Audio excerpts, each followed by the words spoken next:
Just 3 minutes ago, Congressman Eric Swalwell looked at Attorney General Pam Bondi and read actual threats made against his family. "I'm going to hunt him down and toss his ass over the Golden Gate Bridge. I'm going to kill you. I hope somebody shoots you and your children and your wife in the head."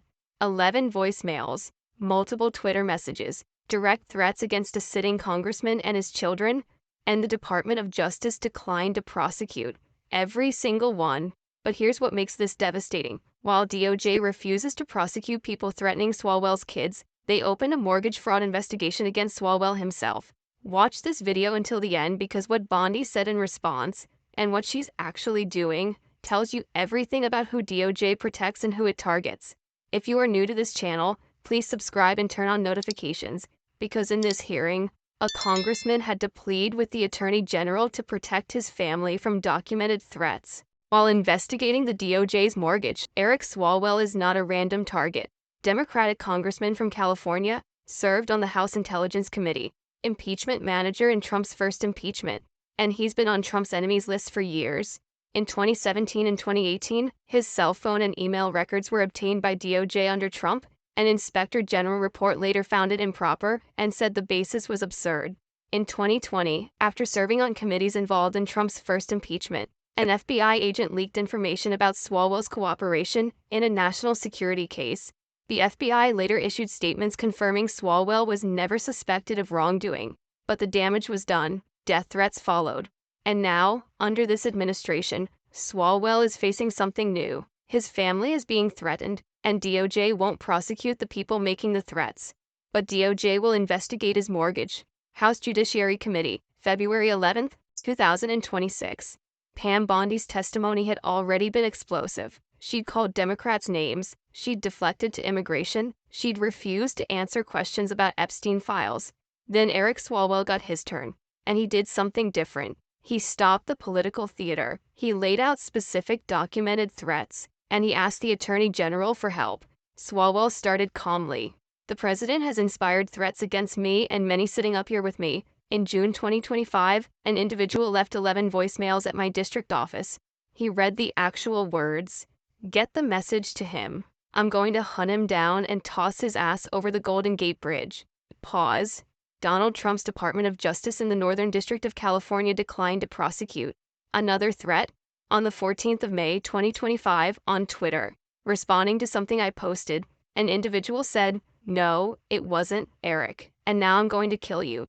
The Department of Justice from the Southern District of Texas declined to prosecute. Another, May through December of 2025, we received messages at my office that said, "I hope somebody shoots you and your children and your wife in the head. Pew, pew, pew, pew." I would stay indoors as much as possible, and my children unfortunately have to do that. Swalwell looked at Bondi. The Department of Justice has not charged this individual and cited that he's a prolific caller and has health conditions.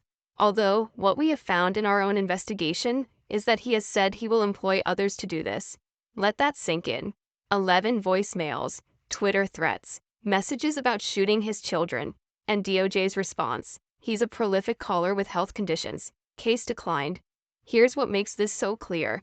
Under federal law, Section 115, it is a federal crime punishable by up to 10 years in prison to threaten to harm a member of Congress or their immediate family. You don't have to carry out the threat. The mere act of making it is something DOJ can charge. There's no confusion about what the law says. Calling a congressman's office and making violent threats against his family is, by the text of federal law, a felony. And this isn't new territory for Swalwell. During the Biden administration, a Florida man was sentenced to 2 years in federal prison for threatening Swalwell and his children. So we know these cases can be prosecuted. They just aren't being prosecuted now. I need to stop here. If you're still watching, hit the like button. I'm serious. Because do you know what's happening? People threaten Swalwell's children. DOJ declines to prosecute, cites health conditions. But at the same time, DOJ opens a mortgage fraud investigation against Swalwell himself. Same DOJ, different priorities. And leave a comment. How can DOJ have resources to investigate mortgages, but not resources to prosecute threats against children? Drop your take in the comments. Swalwell mentioned this in his testimony. Since that testimony, his department has put me under investigation along with Senator Schiff for mortgage fraud cases. Here's the timeline.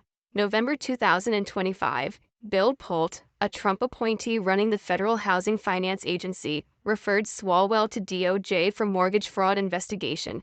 The same type of investigation opened against Adam Schiff, Letitia James, and Lisa Cook. According to the Associated Press, the mortgage fraud effort has been plagued by missteps, including overhyped allegations that were easily refuted. The same Department of Justice that has resources to investigate a congressman's home mortgage based on a referral from a Trump appointee is simultaneously telling that same congressman it can't prosecute people threatening his family. Swalwell mentioned something else important: Kash Patel's book.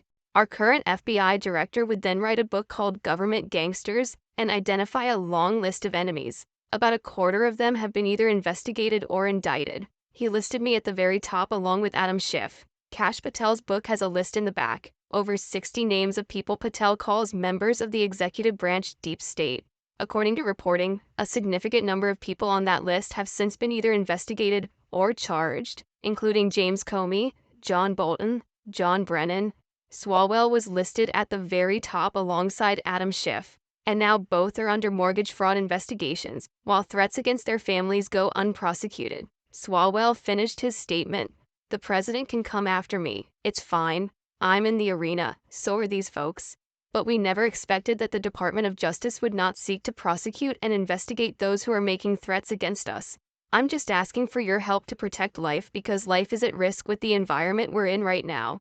Bondi's response sounded sympathetic. "Congressman, I completely agree with you. I know about several of those personally involving you.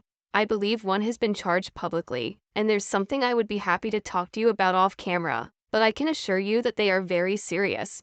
They are being looked into, and I can give you more details on those. None of you should be threatened ever. None of your children should be threatened. None of your families should be threatened, and I will work with you. You can come into my office any day." The right words, on camera. But here's the problem. Bondi made similar promises before.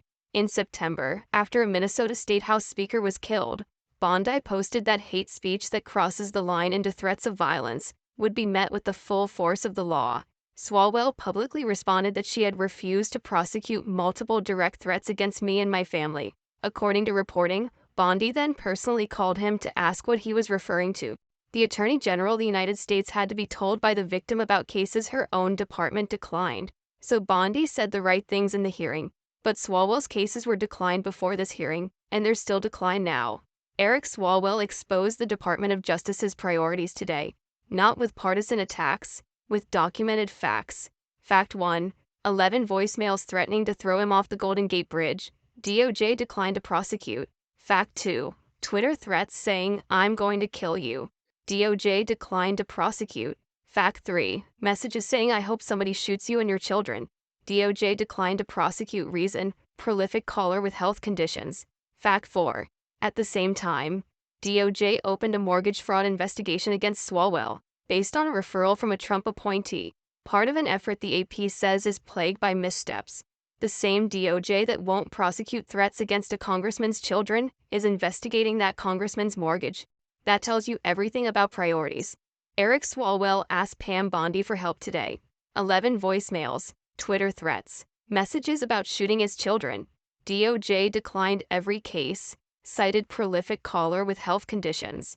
But DOJ did open a mortgage fraud investigation against Swalwell himself. Bondi said, "I will work with you. None of your children should be threatened."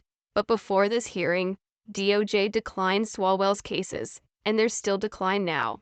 If you have watched this video, please share it with your surroundings. This is definitely not about politics. This is about a Justice Department that investigates mortgages while avoiding prosecuting threats against children. Subscribe. I'll analyze why DOJ declined these cases, what's in Kash Patel's government gangsters list, and why mortgage fraud investigations are targeting everyone on that list. 11 voicemails. I'm going to hunt him down and toss his ass over the Golden Gate Bridge. DOJ response: declined to prosecute. Same DOJ opens mortgage fraud investigation against the victim. Bondi said she'll help, but actions speak louder than words. And DOJ's actions tell you who they protect and who they target. Because when you won't prosecute threats against children but you will investigate mortgages, your priorities are clear. And it's not about justice.